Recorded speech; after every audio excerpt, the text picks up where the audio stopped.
Ништо не постоеше ризик, едноставно не постоеше можност да останам бремена или ако останам бремена, да, ми рекоа дека ќе имам спонтани абортуси постојано или во случај ако можам да износам ќе биде до некоја 20-22 недела. Бидејќи нели матката е поделена на 2 дела и ако во цела матка носиме 40 недели, во пола би требало 20-22-3 недели.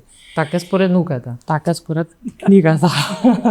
Треба да се биде редовен, да се внимава на се, како ќе кажа докторите, ако треба терапија било какви да се прима, нормално треба да се слуша, да се штедиме, да речам, во текот на бременоста и ќе си помине се во најдобар ред.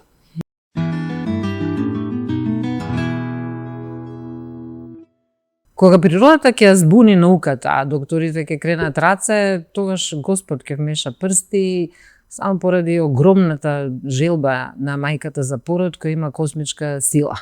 Во овој подкаст драгоцена гостинка, мајка на 2 деца и со дворога матка. Добре дојде за Габриела Коцев. Добро ве најдов, ви благодарам на поканата, многу ми е драго што ќе гостувам во вашата емисија.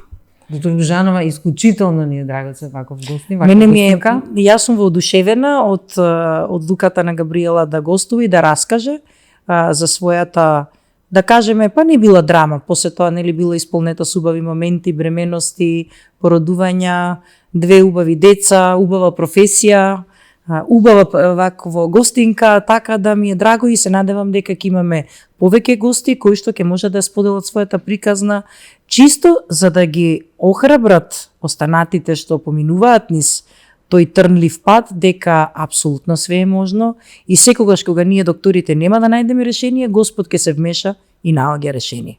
И не само што си добар мејкап артист, што знаеш добро да нашмикаш и да ја разубави жената, си го разубави животот во оние моменти кои навистина биле тегомни за тебе, затоа што констатирано било дека не можеш да имаш деца. Така е, да почнеме. Ајде вака, ќе почнам од првиот момент кога дознав рутински преглед, редовна контрола на ехо ми открија дека имам дворога матка.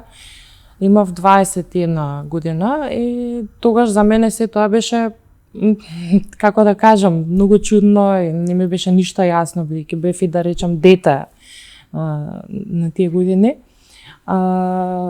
Докторката ми испрати да додам на повеќе мислења, нели за да бидеме сигурни дека е тоа така. Отидов на уште 2 мислења и ми потврдија сите исто. Закажав операција, ми рекоа дека по оперативен пат може да се реши тој проблем. Закажав операција, операцијата помина да речам половично успешно, бидејќи ми открија на таа операција дека имам ендометриоза. Бидејќи пред тоа имав обилни менструални циклуси, премногу денови ме траја, со инекции бев за болки, со несвестував од болка, прејаки болки. Таа преграда, всушност, како што ме поделена матката, немаше можност да се отстрани и остана така како што е. И докторот воопшто не ми даде надеж да речам дека јас можеби некојаш ќе се остварам како мајка, мислам општо дали ќе можам да останам бремена, беше прашање. Бидејќи ендометриозата, докторката ќе каже всушност да, колку прави проблеми. Но и така. Што беше ризично, што ти кажа докторите, кој е твојот ризик? Ништо не постоеше ризик, едноставно не постоеше можност да останам бремена или ако останам бремена, да, ми рекоа дека ќе имам спонтани абортуси постојано или во случај ако можам да износам ќе биде до некоја 20-22 недела. Бидејќи нели матката е поделена на 2 дела и ако во цела матка носиме 40 недели, во пола би требало 20-22-3 недели. Така според науката. Така според книгата. Но ете во реалноста, како што е Господ и човечкото тело, никој не може да каже. Амин. Доктор Си ги изнесовте до крај бременостите, така до... Да, првото дете е до 39 недела и 5 дена, спонтано го родив. Значи 40 недела веќе. А второто дете е до 38 недела со царски рез. Со царски рез, така. Ама заради други причини, нели? Да. Кажеме подоцна. Така. Така, да. Да објасните на гледачите што не следат. Да, да објасниме дека колку е комплексно. Значи, ова што било диагностицирано и колку е таа голема тежина за една 21 годишна млада девојка да ја свати и да ја понесе таа диагноза нели на своите плеки и колку е битно во тие моменти да има поддршка од најблиските, од партнерот, за да може, за да не се прави дополнителен стрес кој што дополнително би ја влошила евентуалната бременост или обидувањето за бременост. Значи два проблеми, едната е дворогата матка која што фактички дефектите на матката настануваат уште во ембрионалниот развој и тие дефекти на матката, на грлото на матката и на горната третина од вагината се случуваат од 5-та до најкасно 13-та недела, а во различни фази, различни аномалии се дешаваат кога се создаваат тие мулеријанови канали, кога се спојуваат фузијата на мулеријановите канали и кога на крај третата фаза ресорпција на септумот. Според диагнозата што била направена како дворога матка, најверојатно дефектот настанал во ембрионална фаза од некаде од 7-та до 10-та недела кога доаѓа до спојување, правилно спојување на мулеријановите канали и овдека не дошло до спојување, односно тие си се развиле во две половини, односно две засебни матки. Ендометриозата дополнително ја влошува целата ситуација заради тоа што ендометриозата може да ги уништи каналите, значи да имаме еден туберен фактор за инфертилитет, исто така може да направи хронична инфламација, заради тоа и болката настанува при менструалниот циклус кој што дополнително може да ја оневозможи репродуктивноста, односно забременувањето. Но кога некогаш, јас сато секогаш викам, кога сакаат работите да се десат еви со такви комплексни, различни диагнози, доаѓа до природно забременување, без проблеми до износување до крај на бременост, исто така без проблем. Но да, и кај овие, кај дворогите матки, често доаѓа до царски рез заради мал позиција на плодот. Значи може да биде место со главчето, со карлично, со газенцето надолу, или пак некога знаат да има, дури да се износи, да има дефекти во самите контракции на матката, породилните контракции, и не доаѓа до правилно отварање на матката и правилно спуштање на плодот и сфрлување на плодот. Значи знаа да има царски резови, но многу интересно што првото се родило без никаков проблем, компликација, а на второто дете се десило царскиот рез. Имав преекламсија со двете деца, висок притисок имав многу во бременоста и тоа беше, да речам, фактор за да одам со второто дете на царски рез, а со првото удевме спонтано да се породам, но се случи тоа да не се отварам, а имав прејаки болки и многу, можеби 20 сати се мачев за да го родам детето и воопшто не се отварав и на крај со провокација мораше за да се отворам и да го родам. Мислам, стварно се измачив, но ете. Се исплатиш. Да, се исплатеше. Многу интересно што биле многу амбициозни докторите да ве породат природно. Обично побрзо се одлучуваме за царски рез кај онаму каде што имаме дворога матка, нели кај што имаме кај што се случува бременост. Така, па најверојатно процениле дека можеби можам да истерам до крај. Како првиот, да, како првиот пат, но со второто дете воопшто не помислија да одат на тоа. Вашата мајка Габриела е медицинско лице. Така. Каква поддршка, како реагираше на сето? Па многу позитивно, многу ме охрабруваше кон целиот тој процес, да речам, пред да одлучиме да имаме деца со супругот и многу беше позитивна, бидејќи на 10 години сам мачала да добие деца и многу позитивно, многу храбро, да не беше она, мислам, навистина би била сигурно во тешка депресија. Да. Многу е тежок тој пат да се оди, верувам. Јас можеби не чекорев долго по тој трнлив пат, многу набрзо се остварив како мајка и мило ме и се надевам дека сите луѓе, сите жени што се борат со било каков проблем, ќе се остварат по брз пат. Затоа е драгоцена ваква емисија кога ги имаме буквално што велото на паталец, некако поминам сите путешествија и на мене среќен крај со 2 златни деца. Сопругот кога веќе прашам за семејните, нели и таткото, мајката ми кажа како реагираше сопругот кога дозна, дали бевте во брак? Вака прв пат кога дознав, јас му кажав бевме во врска и мојот прв пристап кон него беше да раскинеме. не сакав, му реков да раскинеме најдобро, не сакав да заговарам, мислам јас ако сум створена да немам деца, не сакам не тебе да оставам без фамилија. Он не ме остави по ниједна цена, мислам ми рече да немаме деца, не сакам да те оставам. љубов. Да, мислам медицината и во денешно време, фала му на Господ, постојат многу други опции да се ствариме како родители, доколку биолошки не можеме да износиме дете, има и сурогат, и посвојување, и друг начин да се уствариш како родител ако навистина сакаш да имаш дете. Така да постоја повеќе шанси. Првата опција не беше да пробаме со инвитро. И никога решивме да се спремиме за инвитро, да аплицираме за да добиеме ваучер за инвитро. Ја останав трудно, по-спонтано. Психолошки релаксира, може би. Психолошки, јас тука морам да нагласам, да поздравам вашата мајка. Знам дека е медицинска сестра, нели, и многу голем поздрав од мене, најверојатно се знае. Колку е битно, не само заради тоа што она е медицинско лице и што ги разбира проблемите и што разбира дека се на секого се случуваат, па нели не само на другите, туку и на нас. Туку е паталец кој што прошла низ тој пат и знае психички што значи, најверојатно она сама го поминувала и сама се јакнела како личност додека одела по тој пат и колку и било веројатно неизе битно да имала поддршка и колку е битно таа поддршка да се даде на некој друг човек. Значи, нели, секогаш тој што го поминал патот е најдобра поддршка за тој што после тебе го поминува. Поради тоа е многу убаво да се зборува, кај нас е табу тема.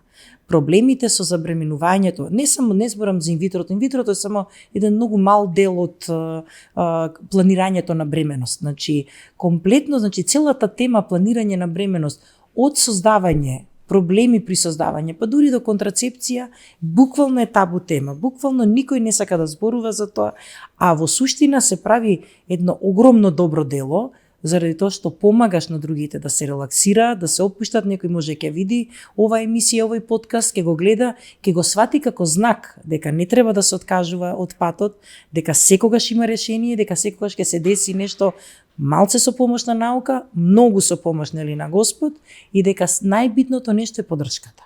Најбитното заради тоа што психата во целиот тој процес мора да биде мирна. Сега некогаш таа поддршка можеби треба да побараме и кај психолог. Доколку не можеме да поминеме само со поддршка од тесното семејство.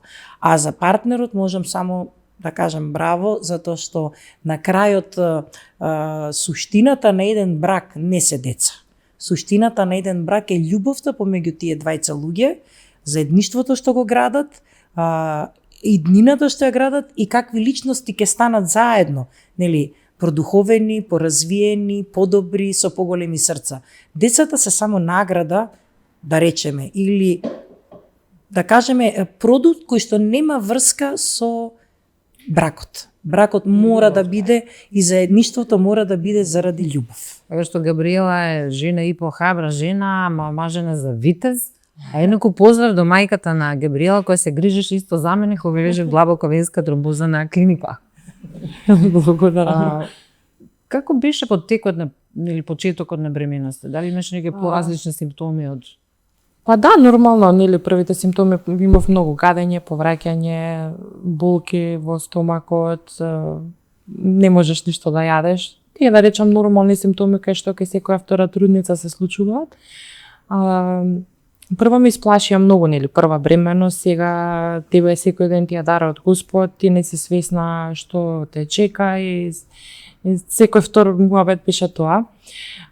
Да речам, прво ми беше многу тешко да прифатам, нели, требаше да не работам воопшто, да седам, да лежам, не смеш ова, не смеш тоа, а јас не сум учена така.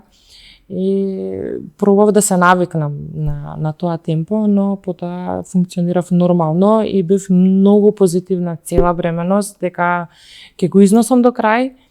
Сите доктори се чуде, не веруваа дека можам да го износам детето до крај, мислам нели по книгата така не би било. Многу бев позитивна, верував едноставно, не знам, длабоко во себе чувствуваш дека стварно ќе се случи, ќе си го износиш детето до крај без никаков проблем. Немав никакви компликации, да речам, во текот на првата бременост.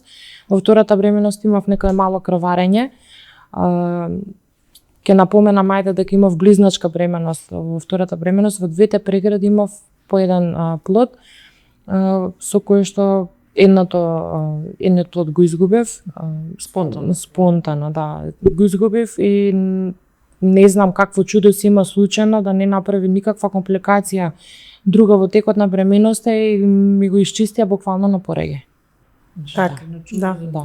Да, значи овие бременности се сепак ризични и се препорачува мирување и супортивна терапија за да нели матката си биде смирена и да не предизвика контракции. Се прават почести контроли на гинеколог отколку нормална бременост, се внимават, значи многу почесто знаат да направат проблеми на трофобластната имплантација, како што е и преекламсијата, со која што нели сподели дека ја имаше, значи може да биде причина и самата матка заради тоа, може да дојде до предвремено породување, но ете Габриела е сепак еден исклучок што и покрај ендометриоза, и покрај туберен фактор, и покрај дворага матка останала природно близначка трудна. бременост. Да, останала во близначка бременост точно така ризично е тоа плодче кое што ќе престане да се развива, да не предизвика контракции, нели да изфрли другата, но поради тоа што веројатно било и добро водено од страна на вашиот гинеколог, си се истерала бременоста како што треба. И пак ќе речам, смирен ум носи многу поголем бенефит отколку било какви медикаменти и било каква нели и било каков стручен надзор. Така, многу е битно да сме смирени, да гледаме позитивно кон тоа, бидејќи што повеќе кукаш и лежиш, мислам стварно губиш време и си ја губиш и енергијата и сама си даваш, не знам. Така и стресот предизвикува, баш го предизвикува она што не сакаме да се случи. Така. Колкави се дечињата, кај разлика? Богдан е 3 годинки, Бисера сега ќе прави годинка, точно 2 години и месец ми се разлика. Јас сега мислам дека за трето воопшто нема да имаш проблем. Без никаков проблем, ќе останеш и трудна и пак до термин ќе се истера. Сама може да се породи ги учи докторите како треба. Да, бидејќи поминав и спонтано предување и царски, и сега имам искуство и со тоа и со тоа. Не, јас мислам дека доста е, доволно е, мислам стварно ми се стресни бременостите од аспект на преекламсија, висок притисок, многу килограми се поправам, тежина, повраќање и бременостите ми се тешки да ги износам, да речам. Сега тоа можеби си поминува се во најдобар ред, но нели ние не се чувствуваме добре. Данокот, нели што се плаќа. Данокот што си го плаќаме, велам нека дава Господ сегде кај што треба и кај што нема. Да, и огромна благодарност за тоа што испраќаш порака една која навистина е многу битна, да не се губи надеж, да се остане смирен, но ажурен, значи агилен и ангажиран. Мора и да се оди редовно на контроли, да се слуша матечен гинеколог, во крајен случај да се оди на повеќе мислења, кај добри стручни доктори, барем во денешно време медицината е многу напредна, постојат многу добри апарати, многу добри доктори постојат во Македонија. Треба да се биде редовен, да се внимава на се, како ќе кажа докторите, ако треба терапија било какви да се прима, нормално треба да се слуша, да се штедиме, да речам, во текот на бременоста и ќе си помине се во најдобар ред. Благодарам уштено што остани ни во добро здравје, а вие почитувани наши следбеници, имавте прилика да слушнете дека желбите и соништата се остваруваат кога се има силна волја. Јас тоа би го кажала, секогаш го кажувам и на моите пациенти, во денешно време не постои жена што наумила да биде мајка, да не може да стане мајка. Значи, апсолутно секој, дали пократок или подолг пат ќе помине, ќе биде мајка. Само треба верба, смирен ум, доверба во себе си, во своето тело, верба во Господ, верба во стручните лица околу кои што помагаат нели тој процес да се изведе како што треба до крај. И Божја смиреност. Така и јас. Благодарам и од моје име. Ви благодарам. Останете во добро здравје.